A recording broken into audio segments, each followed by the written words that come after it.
So as I said, welcome to the Mary HYTKEN DUMONT University in memory of Mary DUMONT, a good friend and neighbor and major supporter of our congregation for so many years. Our topic for tonight is the second chapter of Ruth. It's very convenient. There are 4 chapters. We have 4 weeks, and we're taking a week for each of the chapters. The first chapter, we were interested in the question of who's the hero of this book? Who's the focus?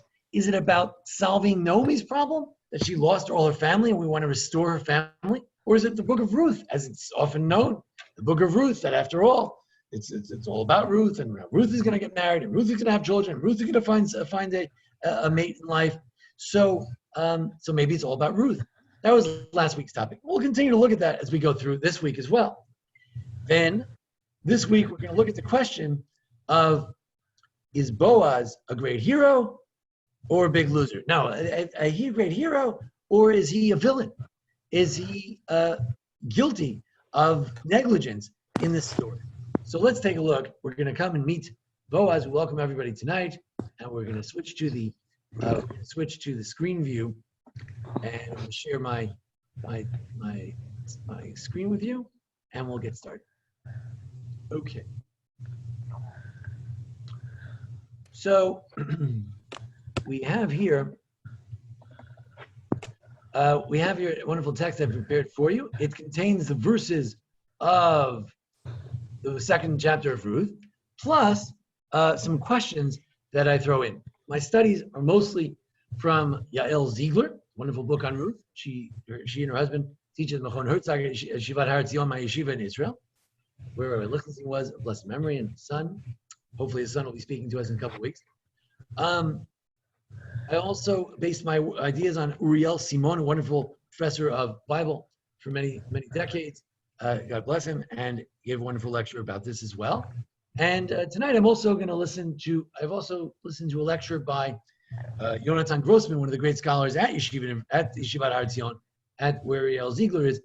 He's considered one of the primary Bible scholars there, Tanakh scholars, and we're going to share some of his thoughts as well. But I'm going to share it in the form of, I'll start with questions. Okay. So we begin. Ulnami modal isha. Let's just go back to where we were last week. Throughout the whole season of reaping, at the beginning of the season of reaping, they appear, Naomi and Ruth appear in the city, and let's get going. The text tells us, let me tell you something. Naomi had a moda. You know the word yodea, yediah, knowledge, like biblical knowledge. So she had a moda, someone who was known, leisha, to her husband. Naomi had someone known to her husband, Gibor Ish Gibor Chayil. He's a Gibor. What does that mean, Gibor Chayil? Gibor Chayil, he's like a hero? He's like a military hero? What does it mean? Mimishpachat Elimelech. It's from the family of Elimelech. So it's interesting. He's not from Naomi's family. The character we have who's alive is Naomi, but he's from the family of Elimelech. And his name is Boaz. It's kind of like a little bit of suspense. At the beginning of the book, we began, it said that in the days of Shvot HaShoftim, there was a man, and he had a wife, and then it says, and the name of the man was Elimelech. So too over here, the style is, there was a relative, there was a friend, somebody who knew her husband. It's not clear now. Is he a relative? Is he a friend? Somebody who liked her husband? From the family of Elimelech. But what's a modah? Is a modah, does that mean that they were good friends, or just he knows her because they're related? And his name is Boaz. In other words, if Boaz is going to do anything to help our bereft family here, the 2 widows, Naomi and Ruth, if he's going to do anything to help, he's going to do it because he's a relative or because he's a friend.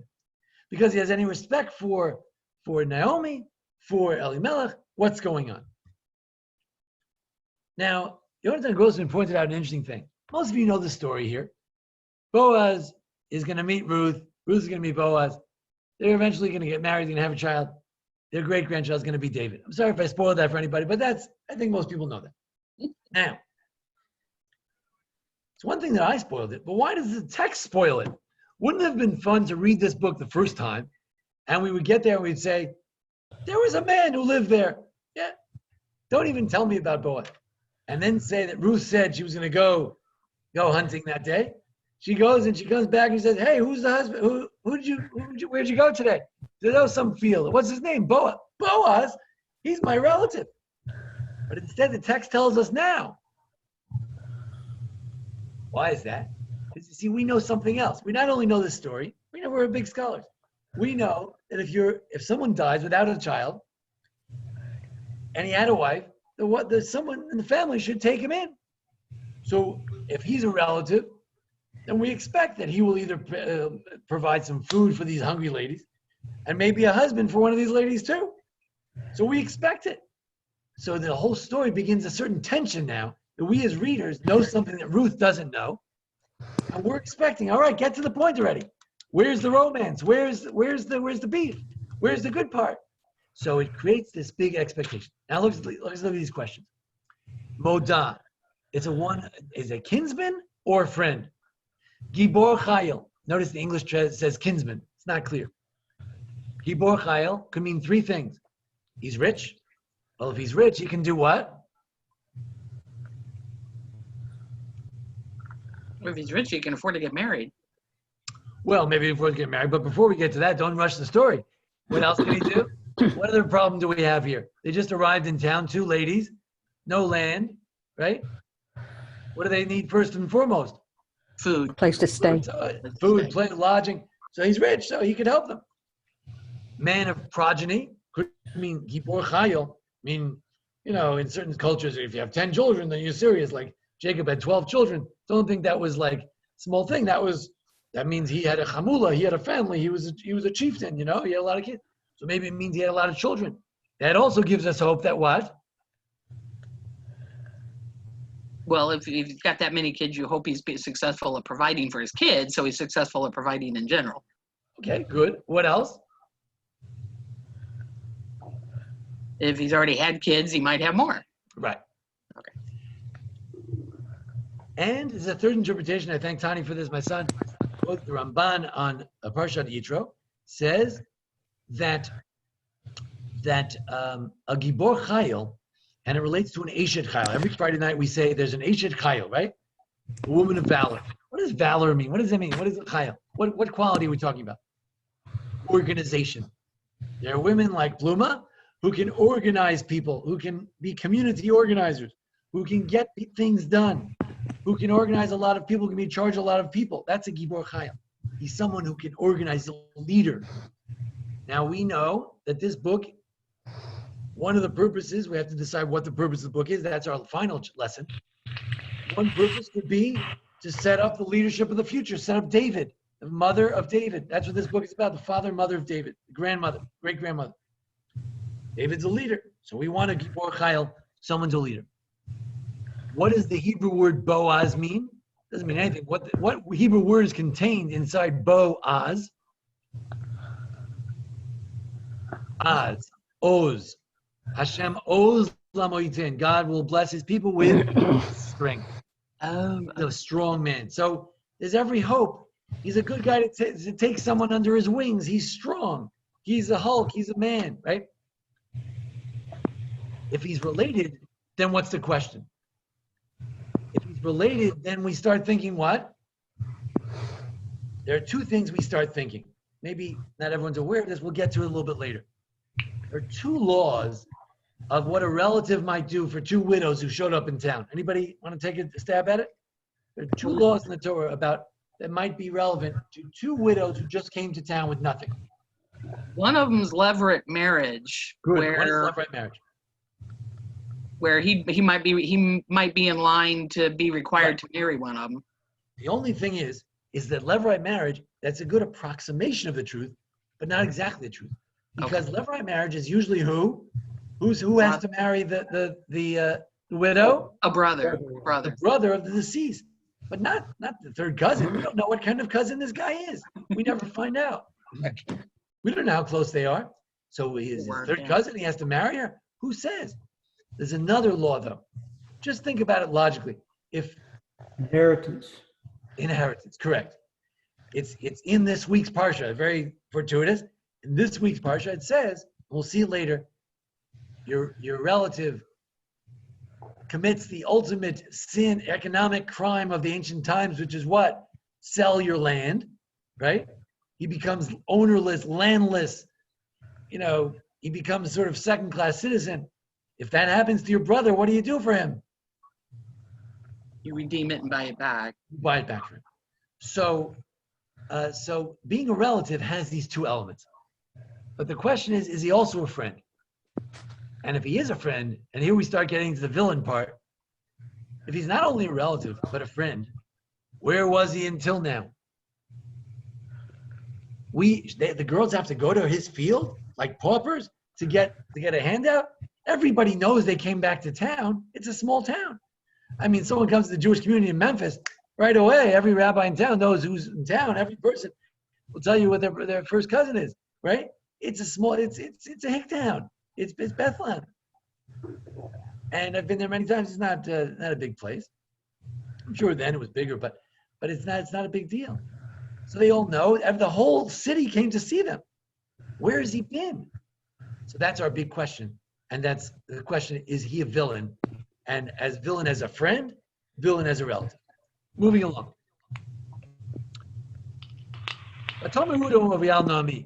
So Ruth says to Naomi, who should initiate? They just came to Israel.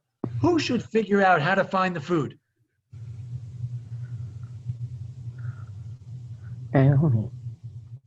Naomi or Ruth? Naomi would know her way around better, but Ruth's the Yeah. younger one. Of course. But no, Ruth the Moabite says to Naomi, the Moabite? Elchana, may I please go? Hasadeh, to a field. I'll collect, little grains, the shiboleth, the siboleth, the little grains. I'll glean after someone, I'll walk behind someone, I'll give him the glean, whatever he drops, I'll take. Somebody who I find favor in his eyes. So she says, go, my daughter. So we have a number of questions. Why does Ruth have to figure out how to eat? What's going on with Naomi? Hypothesis? Any ideas? It could be in some cultures, and I don't know if Moab was one of them, just the idea that the younger is supposed to look out for the elder out of deference. Okay. Good theory. Good. Why else? What do we know about Naomi? How's she doing? How's she doing today? How's she feeling? She's not What does she say about herself? What does she call herself? bitter, I think. Miss Bitter, right? Yeah. She's Miss Moror. She's depressed. She thinks God is against her. So who's going to wake up in the morning and say, okay, time to go get some breakfast, right? Not Naomi. Ruth, it's a new adventure. She's somewhat young. I mean, she's probably over 30, but she's younger than a bunch of us. Now, why is she referred to as a Moabite? Does the text want to call her a Moabite now? Now she's a Moabite? Now, what do we say about Moabite? There are two things about Moabites that we don't really like so much. What are the two things? They would sacrifice their kids. That's true, but it's not the salient point. It's a historical fact. Okay. But their whole beginning was through Lot's marriage with his daughters, right? So there's something licentious about them.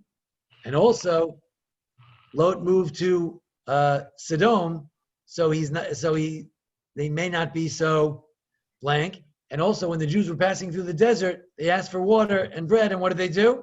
They wouldn't help. Did nothing. So they're not so hospitable. So which characteristic would make her Moabite over here in this verse?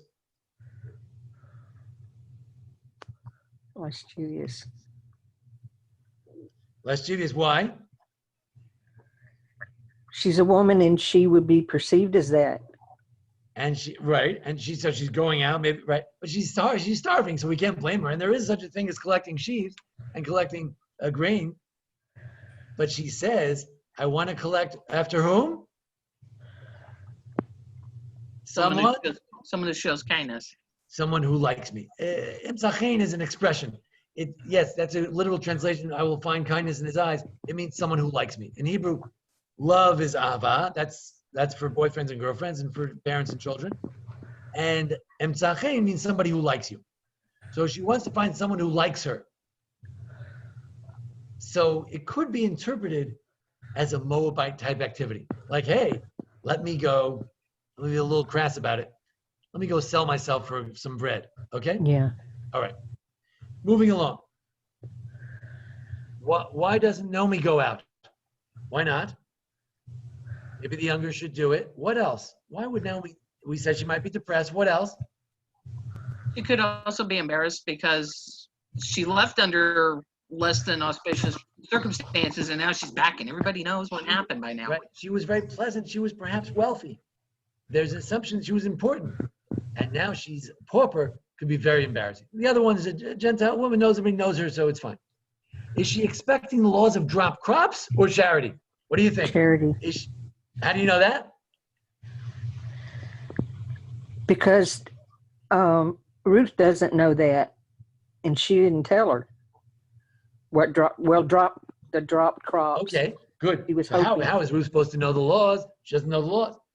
Could be on the way there, they talked about it, that there's such a law. Oh, But she says, I don't want the pauper laws. I want to find somebody who is going to do me a favor. So she may be kind of 2 for 1, right? She's looking for food, but she's also Looking. for a husband. We know that when Naomi brought her, she said, what are you coming with me for? I can't find you a husband, right? So she says, don't worry about it. It's day 1. I got ideas. I've got plans already. The social scene's not so bad, right? There's plenty of reapers. Now, is there any, so this becomes a very important point. Jonathan Grossman, this great scholar, said, this whole book is all about the relationship of law and love. You see, based on laws, he has to marry her. Based on laws, he has to redeem the field. Based on laws, she has to get the gleanings. But she doesn't want the laws. She wants kindness. We'll continue with that theme. Is there any double entendre here, right? She's looking for someone who will like her, not just to give her grain, but in general. She calls her my daughter, right? Any significance to that? Are they developing their relationship coming along? Why is she depending on kindness and not the laws of gleanings? We talked about that. Also, how do you take the expression, go, my daughter? How would you describe that type of response to a girl who wakes up early in the morning and says, hey, I'll go out and see if I can do some gleanings? How would you take that expression, go, my daughter? What tone was it said in? maybe she wanted everyone to know that she was her daughter and not just a Moabite. Oh, she says, my daughter. She says, you go out and you go out as my daughter. If anybody asks who you are, you say you're my daughter.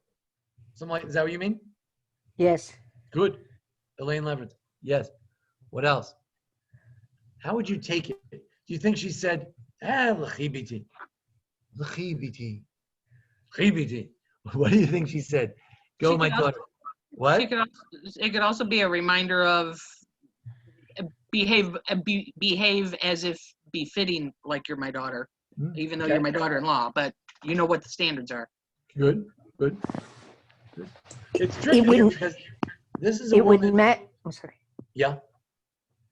It would matter to her kin that she was her daughter.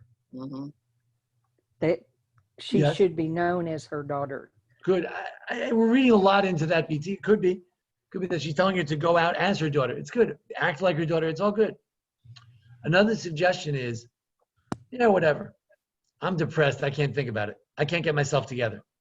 I'm having a bad hair day. Yeah, go. Whatever. I don't know. Moving along. Your suggestions might be even better.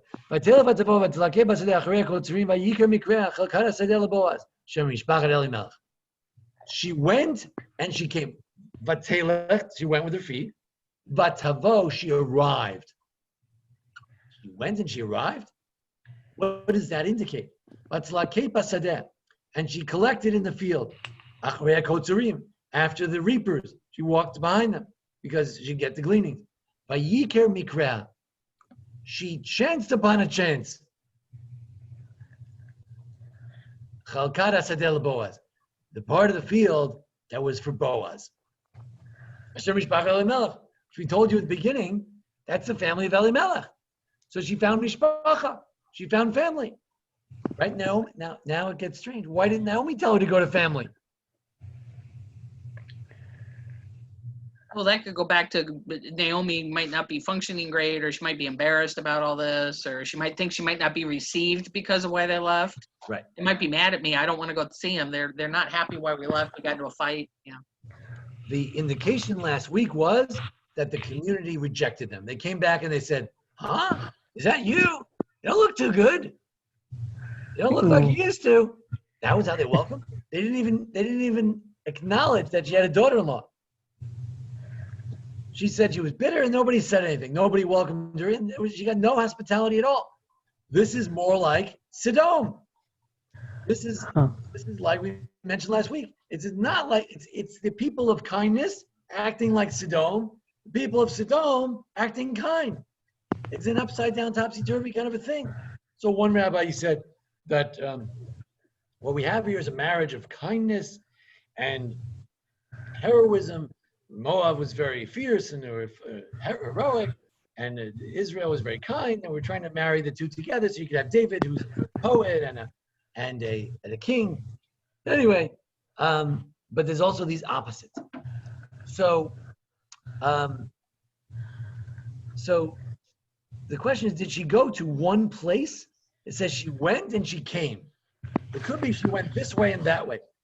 We'll see later that when she may have gone to one field and they kicked her out. She may have gone to one field, they may have touched her inappropriately. I'm not making that stuff up, you'll see it later. Was it just luck? Right? No. Do you think the text expects the reader to think that it was luck? No. Right, no. So it says Sure. luck, but because that's how she experienced it. But we all experience it as divine providence. Rene Boaz. Now, by the way, you know any other stories in the Bible where somebody chances upon their bride? Yeah. Where? Which one? Jacob and Rachel? Who else?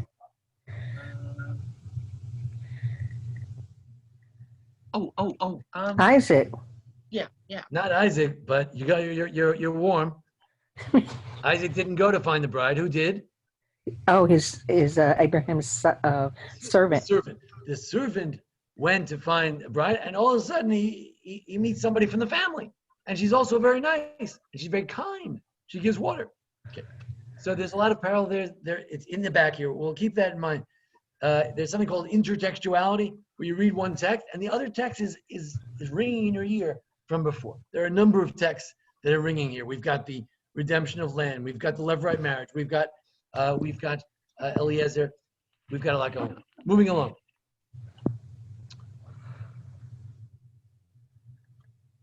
And why do we keep mentioning Elimelech? She went to the family from the family of Elimelech. Right? Names are important here. We're trying to restore Elimelech as much as we are Machlon, the weird husband of Ruth. Elimelech. Boaz, and now Boaz is coming from Bethlehem. I thought we're in Bethlehem. You have to understand how cities work. A city is a place where you sleep. You have a wall that protects you at night from the lions and from the robbers. And during the day, where do you go? Out to the fields to work. Fields. So Boaz is coming from the city. He's coming out to the field. He's a rich man. He doesn't wake up at 5 o'clock in the morning to reap. So he comes at 9 o'clock. He said to the reapers, may God be with you. And Vayomulo Yirach Hashem. And they said to him, may God be with you. Sephardic Jews use this exchange when they go get an aliyah to the Torah. Hold on one second. When Sephardic Jews get called to the Torah, they say Hashem Yimachem, may God be with you. And then everyone responds, may God be with you.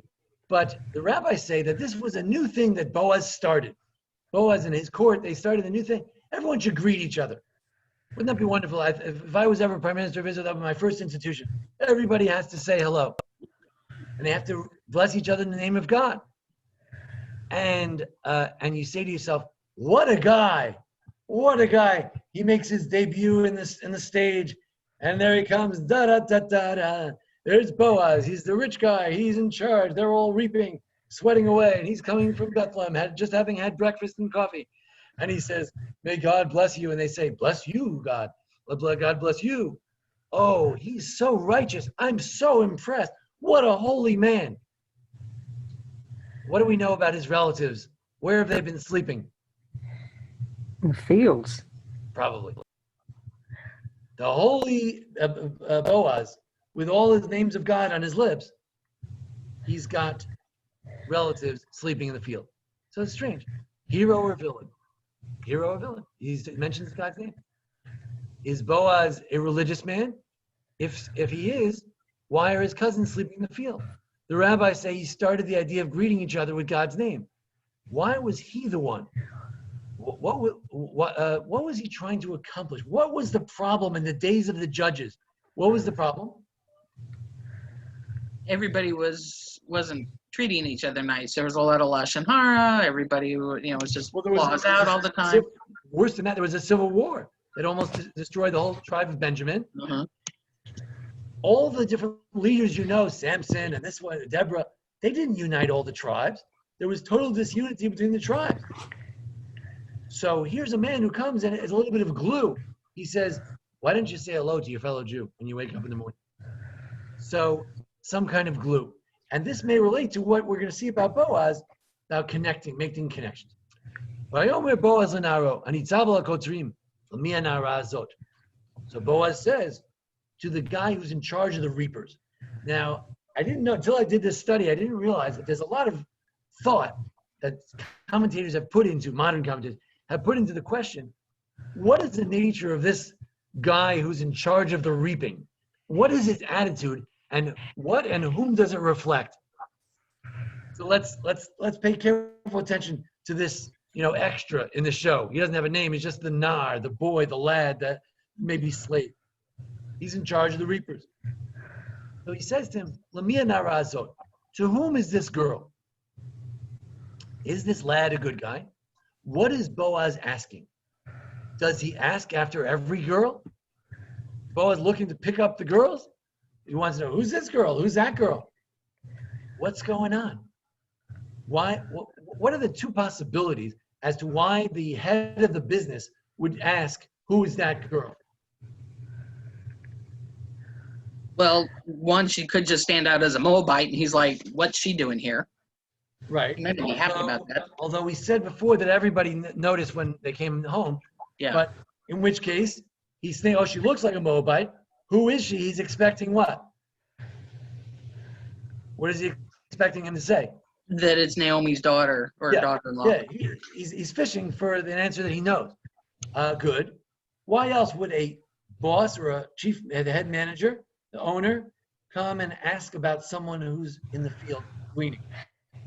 Maybe did she bless him back? Because it doesn't say. No, he said to the reapers. Let's see. He said to the reaper, she's not a reaper. A reaper means someone who's cutting. She's gleaning, right? So they haven't communicated yet. Oh. Why would someone who runs a business ask, who is that girl over there? If it was me, I would just want to know who's in my field. Okay, good. Also, if she's gleaning, there are two possibilities. Well, it relates to the question of who is this reaping guy? Is he in charge of the reapers to make them reap better? Like he beats them over the head, reap more, reap faster. Or is he in charge of kindness? And making sure they don't pick up what they're not supposed to. Pick up what you should pick up. Don't pick up what you shouldn't pick up. And if there's a girl there, You want to know if I'm running a farm and there's a stranger there, I want to know what's she doing there? Is she nice person? Is she going to pick grapes that she shouldn't be picking? Going to pick wheat that she shouldn't be picking, right? So there's a business aspect here, and there's also the chesed aspect, and it's not clear what is Boaz asking, what is she asking, right? Let's say the answer was, I have no idea. She's a random woman. Would Boaz chase her out, Mr. Villain? Would the other guy chase him out or out? Right? Or no, they're good at these kind of things. He just wants to know her name. So these are all questions. Moving along. The question of to whom is this girl? Right? Soloveitchik says in another context, when they ask, to whom are you? Who's asked that? Who knows who's asked that question? Who do you belong? It's if you're a high holiday person, you know this. Might have noticed it. To whom do you belong? Who are you? Tell us who you are. What tribe? Yeah. It was the sailors asked who? The sailors asked? Noah. Sorry? Noah. You mean Jonah? Jonah, yeah. Right. I always mix them up too. They're both boat people, right? So Jonah was asked, to whom do you belong? Rabbi Soloveitchik says it's an existential question. To whom do you belong? I don't know. Do I ultimately answer to God? It's a deep question. To whom is this girl? Is she to God or is she to something else? So it may be a deeper question. Moving along. Vayan anar hanitzav al kotzerim vayomer. So the fellow who's in charge of the reapers answers, and he says, very dramatic, Nara Moaviyahi. You know what she is? She's a black person. That type of, when someone's, right? She's a cripple, right? All these different things we label people, right? He says, she's a Moabite. That is the be-all and end-all of his characterization. Who, by the way, Hashava Nami Misnei Moab. By the way, she's returning to the field from the fields of Moab. In other words, he could have said, that's the nice girl who came with her mother-in-law. She's Moabite. Or she came with her mother from Moab, which means that she's Moabite. He says, number one, she's Moabite. Mm-hmm. Now, there's an interesting question which nobody knows the answer. In those days, would they give reaping and gleaning to non-Jewish women? I wouldn't think so. Back to the original question, why didn't Ruth say she's going to go collect her gleanings that she's entitled to? She may have wondered what? If they would? Will they give gleanings to a non-Jew? Now, in modern Jewish law, when you give out charity, if a Gentile comes along, you give him too. That's what it says in the days of the Talmud. But this is not the Talmud. This is Ruth. I don't know. Would they have given it? We hope so. We think so, but we don't know. We don't know for sure. So he says, you want to know who she is? You want to know if she's in the laws of gleaning? No, she's not in the laws of gleaning. She's Moabite. Yeah, she brought back her mother-in-law, whatever. How many times does the word Moab appear in that sentence? Twice. But no, wouldn't she be eligible? I mean, she is still a widow. Her husband was Jewish, and we're still under the impression maybe she converted. We don't know that. Which would make her, I mean, she's not claiming it, but don't forget. Wouldn't she be eligible? There's another intertextuality. We're going to see later. Okay. There's a verse in the Torah that says she's not Jewish. What's the verse? The one about not marrying people from Moab that hadn't been clarified yet. You can't marry a Moabite. Okay. So this whole book, now you realize how absurd this book is. Oy. It's a book in the Torah that's against the Torah. The law says you should reap. But what about this Moabite woman? The law says you can't marry a Moabite because they're not generous. And who do we meet? Ruth, who's the most generous person in the world. And a Moabite. And she's Moabite. So it's, Yonatan Grossman says, this is a book about the confluence and the conflict between law and charity, law and kindness, law and mush, right? Law, which is hard, and all the good stuff that's not. So it's a fascinating book. So we move on. Vatomer alaktana v'safti b'amarim.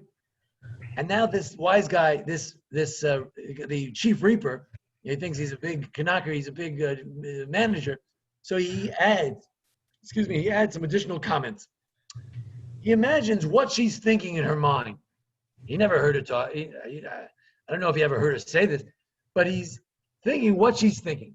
She said to herself, I am going to please, because it's interesting, she did say please, collect, and I'm going to gather omarim. Omer is a large measure, and omer are bundles of wheat. She ain't there to collect no sheaves and no little pieces of wheat. She's done come there to what? To collect bundles. Mr. Boss, that is not good for the business. That's what I'm here for, right? To tell you how the business is doing. She ain't good for the business. She is collecting whole bundles. That's why she's here. She's been here since the morning. It's a nuisance. Most of them come for a few hours. Been here all day. Yeah, it's true. She's sitting right now, but just for a few minutes. She's been relentless in picking stuff. So the question is, does she want to collect sheaves, bundles, or pieces of grain or stalks? Is it good or bad that she's been there all day? Give me a good reason why it's good that she's been there all day.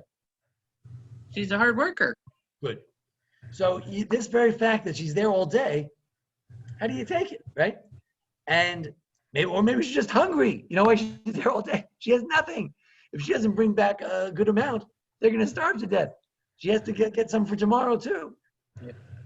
So this guy, according to Yael Ziegler, this guy is no good. Bernstein Grossman is also thinking about that as well. By Yom Boaz of Ruth, the next thing, Boaz speaks to Ruth. Who does he not talk to?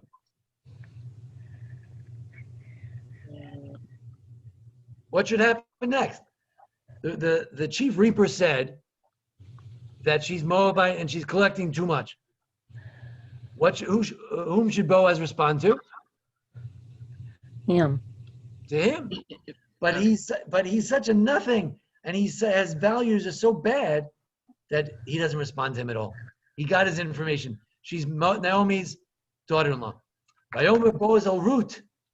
One of the first times, what does the text call her? Daughter of Ruth. No. Vayomer Boaz el Ruth. Boaz said to Ruth. What does the text call her? Oh, daughter? No. Boaz said to Ruth. What does the text call her? Daughter. In a minute. Just in this phrase, you're reading ahead. But in this phrase, Boaz said to Ruth. How do we often call Ruth in this book? Moabite. Boaz didn't talk to a Moabite. The boss man said that she's Moabite, she comes from Moab, and he says, nice to meet you, Ruth. Right? Boaz spoke to Ruth. He spoke to a person. Boaz greets people. He's all about recognizing, he sees people. There's a modern expression that some people are not seen, Sometimes you catch yourself, that person's not from my family, my race, my gender, I just ignore them. Let's talk to the other person. He sees her. And he says, Halo shamat biti. Didn't you hear?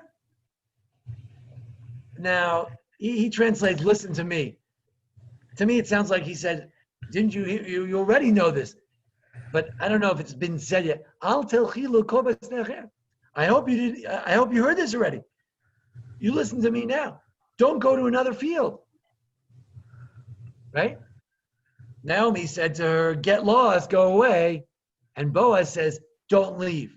Don't leave me. Don't walk somewhere else. Walking. Abraham, lech lecha, go. No. Stay. He said, don't pass through here. Don't pass away from here. Stay here. And so you shall cling with my girls. He has girl reapers apparently too. Cling. Who remembers that word from last week? Who clung to whom? Ruth clung to Naomi. We said it's a very significant word. It comes from where's one of the, it's not a common word. It appears in a few places. What are the two types of clinging we know in the Bible? In the Chumash? You're supposed to cling to your Cling to the Torah. good Spouse, to your spouse. and your spouse. Husband, Good. wife, Good. Zavak b'ishto. From now on, after the rib was taken out from Adam, from now on, a man will leave his mother and father and cling to his wife. And also, you shall cling to him with a capital H, spoke to cling to God. So she says, cling to my daughters, my young ladies, the young ladies in my business. Cling to them. So she's got it. He picks it up. He knows she's a clinger. She's a keeper. She's someone who's going to cling. And he's asking her to cling. Don't leave me. Now, questions. How is Ruth referred to? Ruth. How does he address her? What did you say, Elaine? How does he address her?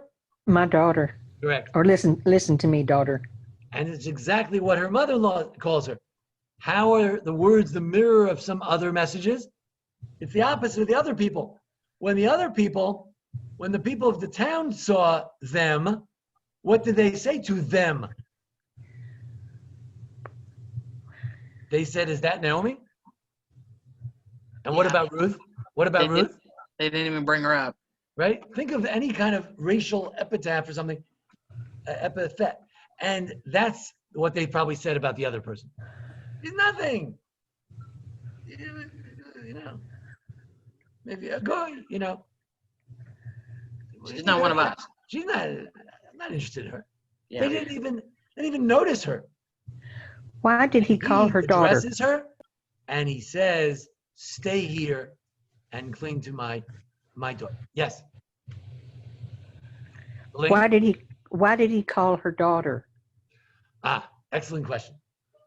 If they're the same age and a great romance is going to go on here between two young 30-year-olds or whatever, he would not call her my daughter. It indicates that he's old. The rabbis say he's so old that before this book is over, he might pass away. So this is not the great romance you might have expected. And we're going to come to this weird thing that Ruth has a choice.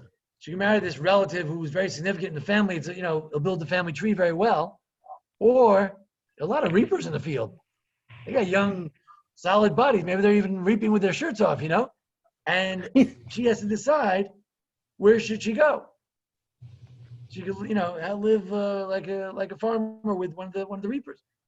So she has a big decision to make because this guy's referring to as a daughter. He's old. Moving along. Now, the daughter idea lets him off the hook a little bit. If the question is he a villain or a hero? You say, well, I thought he'd take them in, or he should marry them right away. Yeah, but if he can't marry her if he's 50 years older than she is, or not so simply, right? I mean, it can be done, but may not be first thing on his mind or her mind, or may not even be appropriate. So, so it's an interesting question. So we have some questions here. How old was Ruth? Sherry wants to know.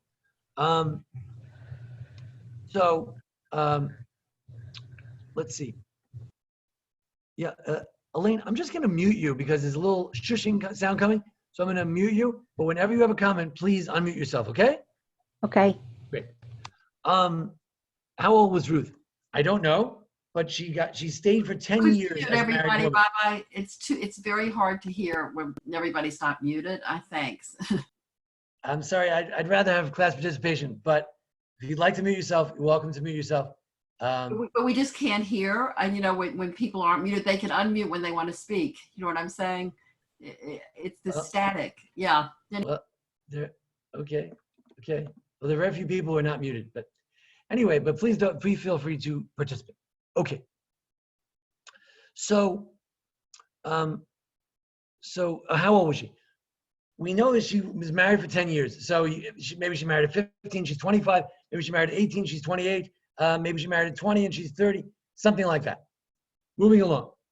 Now, but as old as she is, he's much older because he's referring to her as my daughter. Moving along.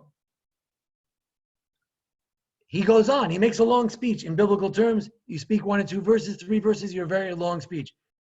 Einayich.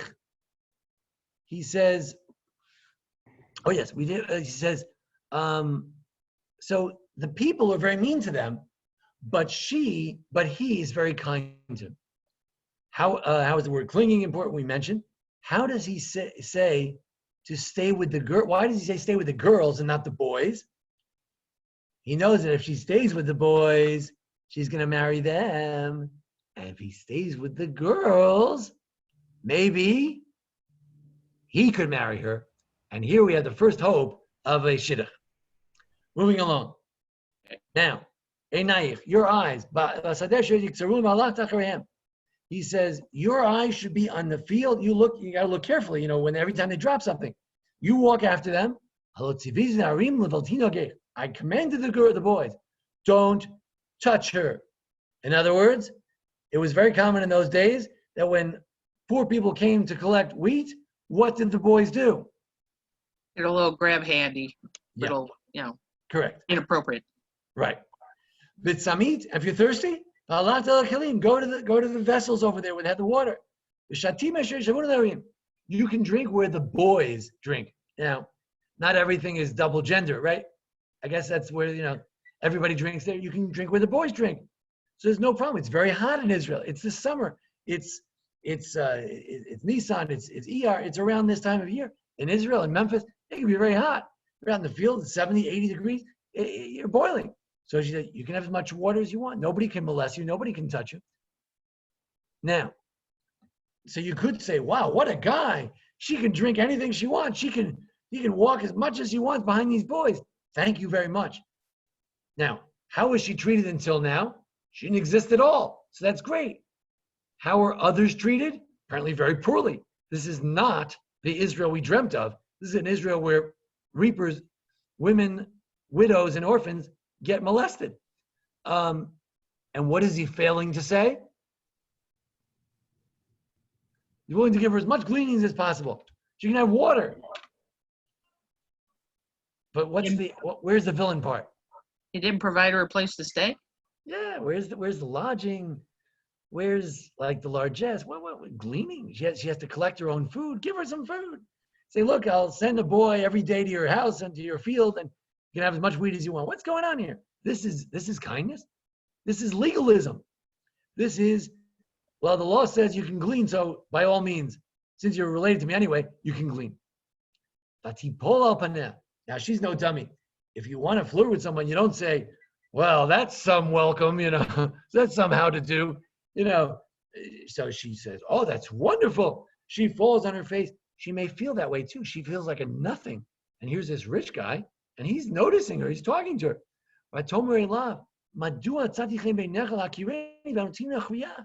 Why do you be so kind as to lahakir, to recognize me? In modern Hebrew, if you say, oh, do you know him? You don't say yodea, the word we started the chapter with. You say makir. Do you recognize him? Do you have some? Why did you recognize me? Anochi nochriya. Look at the Hebrew words, even if you don't know Hebrew so well. Lakir, chaf reish nun. I'm sorry, kaf reish, and nochriya, nun chaf reish. Chaf reish. Means stranger. Is someone who's not recognized. Why did you recognize me? I'm someone who's not recognized. I'm someone who no one recognized. No one paid any attention to me at all when I came to town. So why did you recognize me? So what has Boaz done that no one has done? Treat her like a human being, right? Who failed to do this so far? Everybody else, the whole town. So he's a leader. He knows how to lead. He's leading. We'll see in the next chapter. Do the people follow suit? Do they start to treat her like a human being? What is the key word here? Recognize. What is he an expert in? Recognizing people. When you see people, workers, lowly workers, you say hello, God bless you. She was looking for someone who would find favor in her eyes, right? And she says, she said, let me go find somebody who I find favor in their eyes. So she says to him, why do I find favor in your eyes? Which is basically fishing for compliments, right? So Vayan Boaz bites the hook. and sinker. Vayomer, Vayan Boaz, Vayomer. So it says very dramatically, he answered and he responded, you know why? Who godly was surely told to me. What are you asking? Why do I recognize it? Well, surely it was told to me. Kol asher asitech will take everything you did for your mother-in-law after the death of your husband. Batazvi, you left. Avich v'imech, your father and your mother, ve'eretz molatech, and your homeland. Batelchi, and you walked. Ki Abrahamic word lech lecha. El am, to a nation asher lo yadat, what you didn't know. Timol shilshom, 2 days ago, 3 days ago. Now, in other words, Boaz is claiming you are modern day.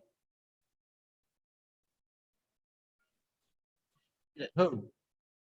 He's claiming she's Jewish? Sort of, because you're a modern day who? What's the intertextuality here? What do we all hear in this verse that you left your parents, you left your homeland, and you came to a place you didn't know? I will cling to you. That was Ruth's words herself, right? He's reiterating her own words, and also, Doctor? She left her gods. Abraham. It's like, Abraham. You Yeah. are Abraham. She left her gods. What could be more a statement of acceptance of her as a Jew than to say you're just like Abraham? Let me tell you, everybody out there, she's like Abraham. She's not some random non-Jew who came home with her mother-in-law. She's like Abraham. Why does it say? Surely we have to look into that. Who does she sound like? Who does she sound like? Abraham. Whom does she do it for? He says, I know the kindness you did. Who did she do it for? Probably Naomi. Correct. The love story here is not a woman who was so loyal to her ex-husband or her deceased husband that she went with the mother-in-law. It's a story of the love of a daughter-in-law for her mother-in-law. That's the story, and Boaz knows it. And the reason he loves her, well, that's too far. The reason he's impressed with her and wants to be kind to her is because she's a terrific woman, not because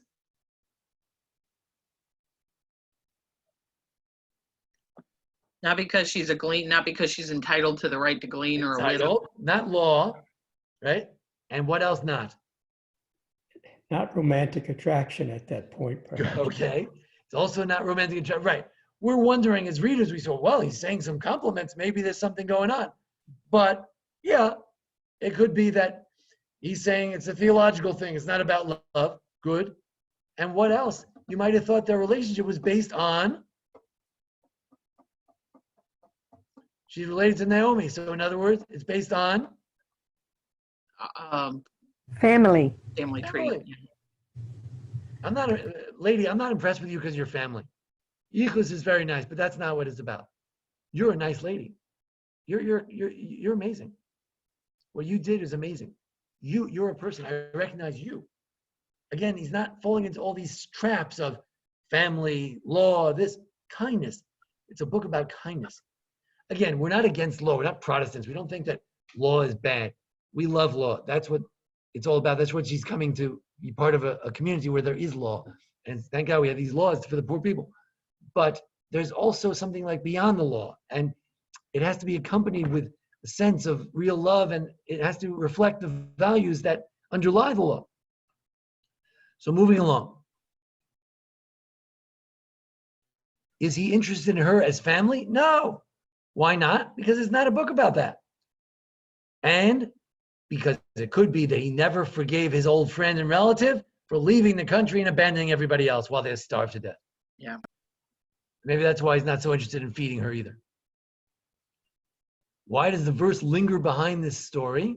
How does the verse linger behind this story?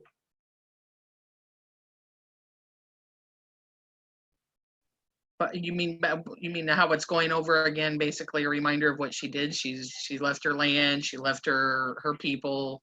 Is that what it's asking? Oh, I'm sorry. It's the next verse. How does this verse below linger behind the story? In other words, intertextuality. How does the verse below, how does this verse we're about to read, how does that sort of influence us as we read? What does it say? an Ammonite or Moabite cannot come in the congregation of God. Even a 10th generation cannot come in the congregation forever. Why? Because of the matter that they did not greet you. They should have greeted you, come to you first with bread and water on your way out of Egypt. And they also hired Bilam to curse you.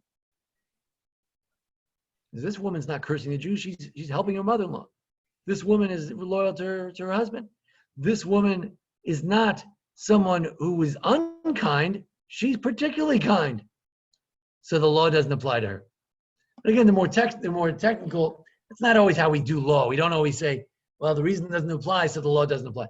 The rabbis interpreted, you know what, it doesn't apply to women because the women weren't expected to come out and greet you with water. That's not nice for a woman to come and greet men, soldiers with water. The men should have greeted the men. They didn't. It's the men. They're the creeps. The women are fine. No problem. Moving along. Yishalem Hashem Palech.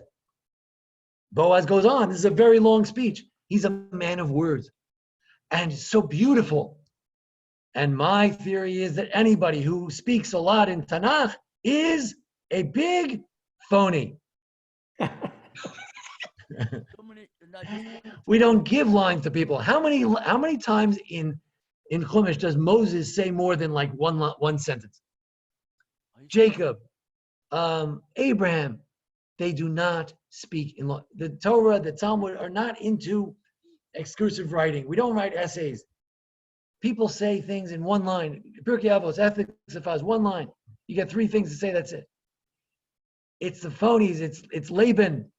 Laban is very flowery. You can't give the younger daughter before the older daughter, and why didn't you let me kiss my daughters? And I'm so Laban has the most beautiful things to say.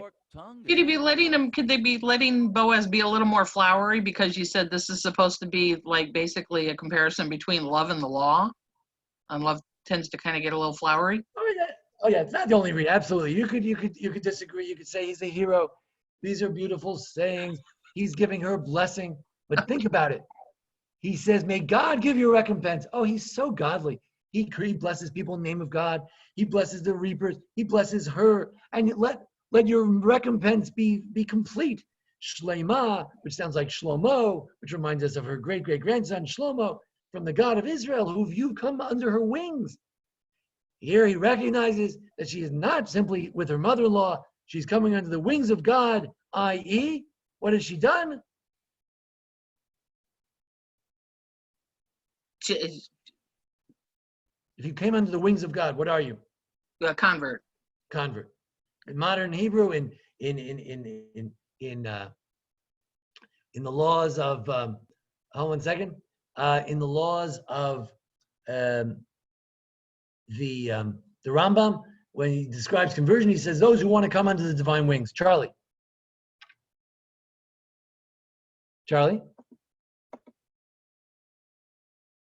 would you like to say something? Okay.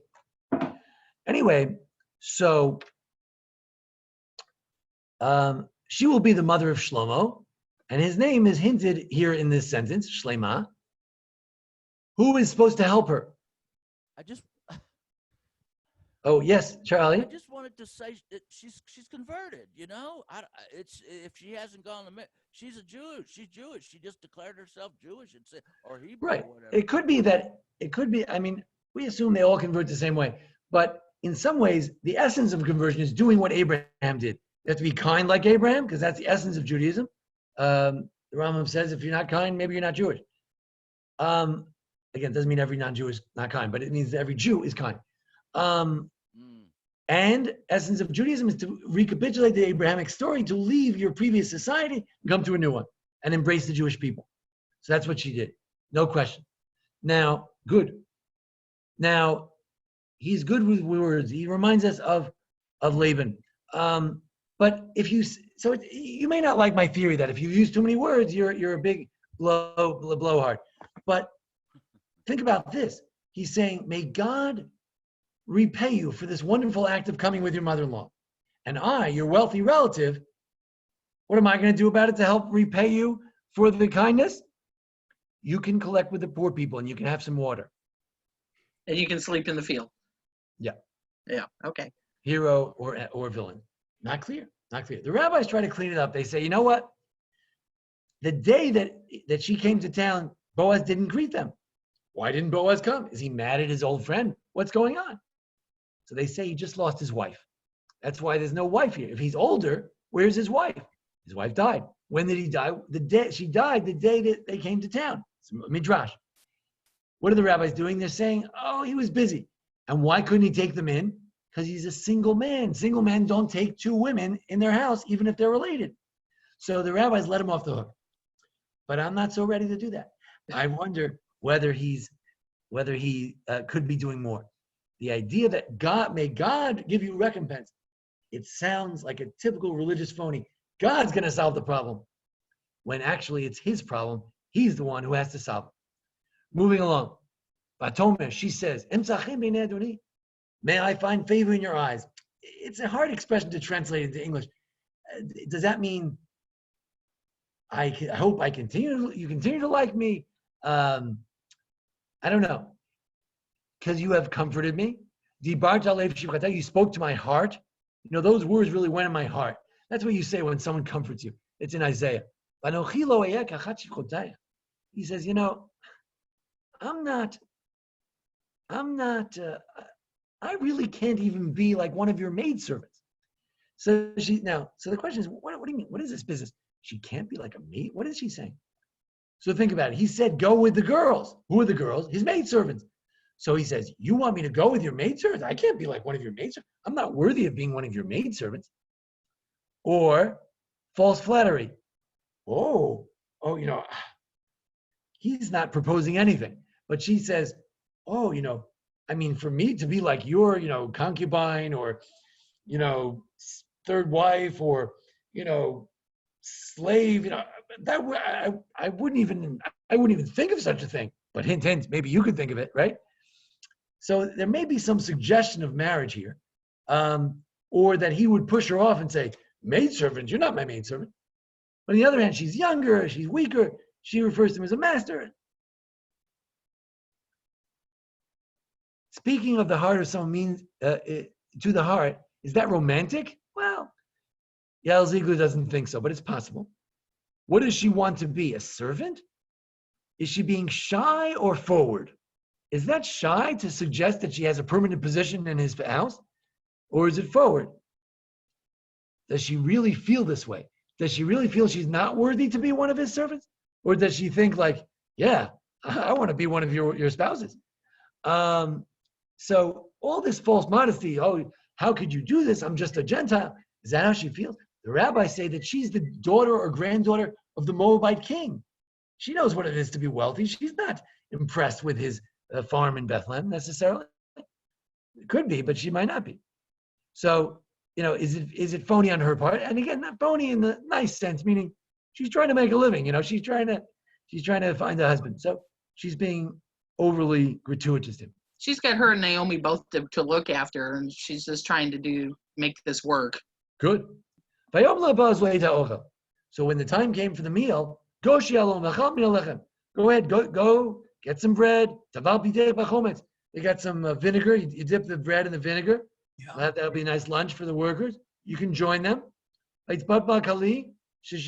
gave her a little bit of roasted grains. The rabbis say he gave her like 2.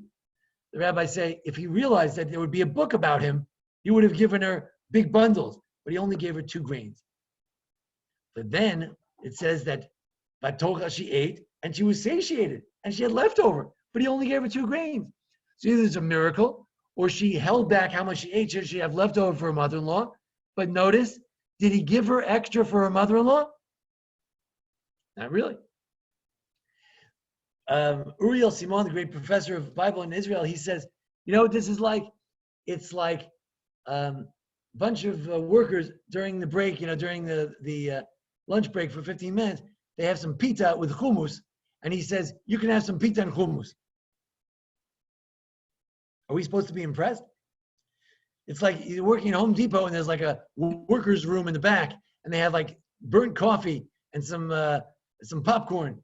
And he says, go ahead, you can go in the back and get whatever you want you can have some of the coffee. It's not necessarily impressive. You could be very impressed. Look at this. He's giving her water. He's giving her this. He's giving her that. Or you could not be impressed. It's an interesting question. So anyway, he said he told like he said he would. He's a man of his word. Don't touch her. Let her go among the bundles. That's what the big stuff. And don't shame her, which makes you wonder what happens to all the other girls who come there. But anyway, she may take the bundles. Okay, good. Now, should also give her some of the stalks themselves. Give her stuff. Here, he goes beyond the law. Give her actual stalks. Don't just give her gleanings. Actually, take the gleanings that we own, give it to her. And let her take it and don't yell at her. People used to yell at her. She went all the way till the night. She's very industrious. She piles it up. She had an ephah. How much is an ephah? I'll tell you. The omer, the man that fell from heaven, it's one omer. An omer is 1/10 of an ephah. An omer is food for a day. He gave her food for 10 days. If she goes for 30 days, she'll have enough food for a year. He's giving her a lot of food. It is impressive. Says Uriel Simon, very impressive. But she carries it. She comes to the city. And her mother-in-law sees what she gathered. And she takes out some. She gives her leftovers. She had eaten some of it. She gave it to her. Leftovers. Did Boaz leave anything for her? Does he say anything about Naomi? Does he send regards? And Naomi said, where did you collect today? And where did you do? May the one who recognized you be blessed. She told her mother-in-law, the one she did with, and she said, the name of the man that I work with today, drum roll, is Boaz. And now finally, Naomi figures it out. And now, taking notice. So is it standard charity or something else? He took notice of her. He gave her much more. Which verse does this remind you of? The name of the man that I saw today was Boaz. That's the first verse in the book. The name of the man was Elimelech. Why does she ask twice? Where did you go? Where'd you do? Is she excited? And here's an interesting radical suggestion from Yael Ziegler, a woman, who suggests the following, an interesting subtext. Boy, you got a lot of gleanings. Never saw anybody get so many gleanings. How do you get so many gleanings? Where did you do stuff? Did she earn it honestly? What? Did she earn it honestly? Did you earn it honestly? You said you wanted to find someone who liked you. What's going on here? Right? So she suspects her of being a Moabite. Right? So according to this subtext, now Ruth responds with the subtext, and she said, I'll tell you who I did stuff with. But she knows the punchline is going to knock out the suspicion. The man I did stuff with, that's the third time we had it in the verse, was Boaz. You still suspect me? I met Boaz. You know Boaz. You think there's any problem? Right? So very interesting subtext. She says to her daughter-in-law, maybe that's why all of a sudden daughter-in-law? Is it loving? Is there tension? Baruch Hu Hashem, blessed he is unto God. Right? What happened to Naomi in 1 second? She's not depressed anymore. Yes. She's the God who is against her, he afflicted her, he killed her husband. Right? She was very into the idea that God did something to her. Blessed is God, who has not left his kindness. Now, blessed is he to God who has not left his kindness. Who didn't leave his kindness?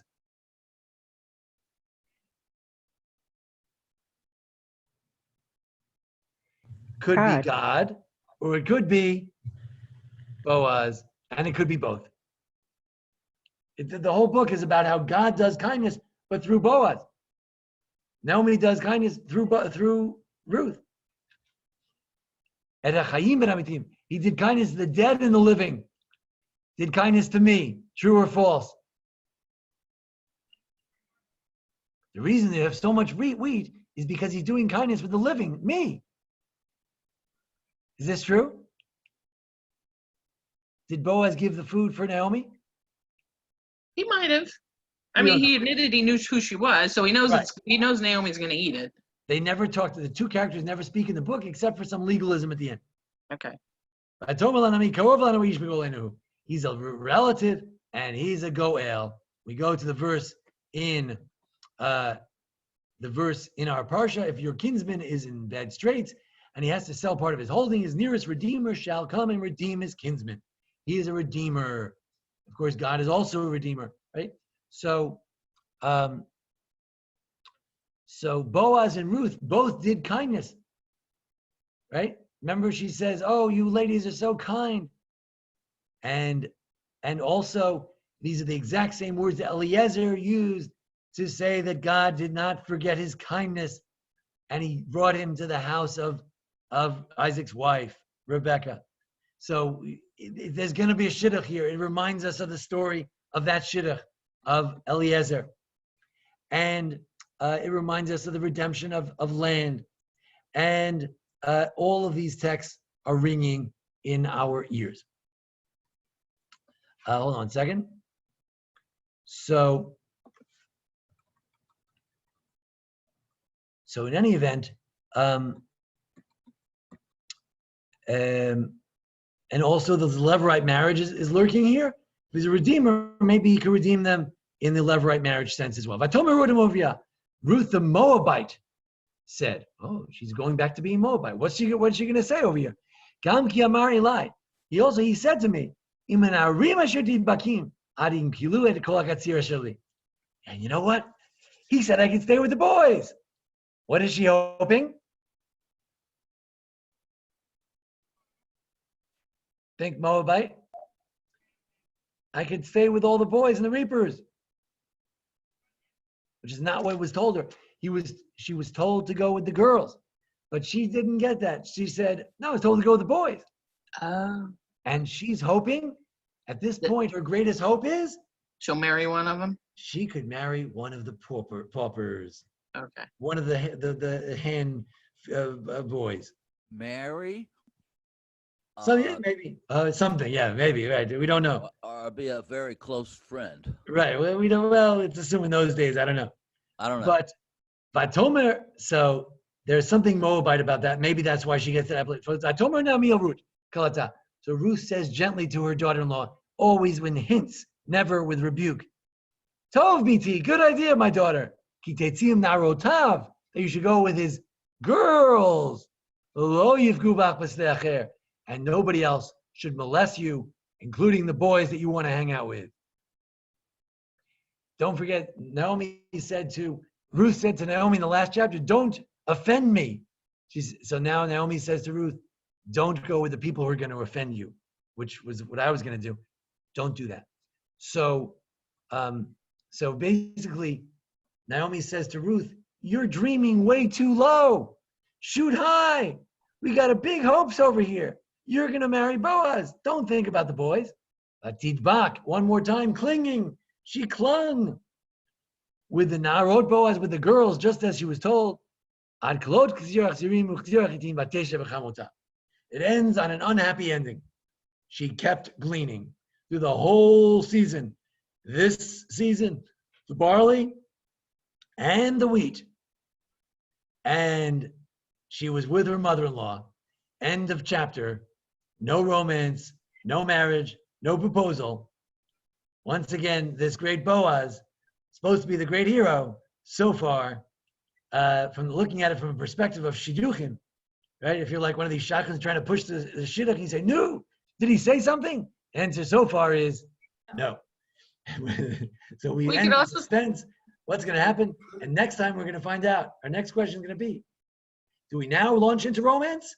Or is this book not about romance at all? So we'll find out next time. It's a fascinating question.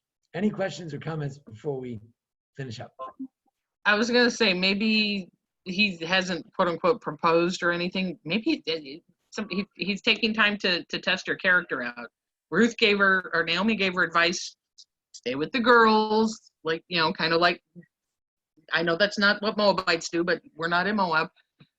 And maybe, you know, they went through the barley harvest, they went through the wheat harvest, and he said a chance to see, does she actually act like Naomi's daughter? Good. And the only way you can do that is by watching somebody. Maybe he was suspect that she was not the right type of girl when he told her to go with the girls. Now he sees that she gets it, because he actually didn't get it. He was right. She wouldn't get that on her own. She transposed the words of Boaz, but Naomi set her straight, and that would impress the guy. And now we're on a good track from that perspective. Good. Charlie, you had a comment? I just wanted to say thank you for a nice class. I apologize if I interrupted too much. No. This electronic stuff is weird. That's okay.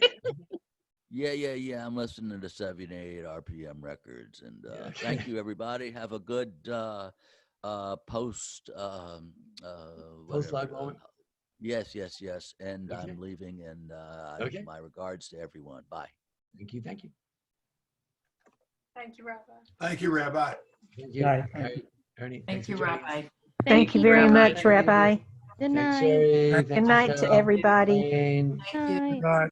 Sherry, Dr. Phil, Tim, Malcolm. Good night, Thank everybody. It was very good. Thank you. Thanks. Glad you could join us. Same to you. Bye. Bye-bye.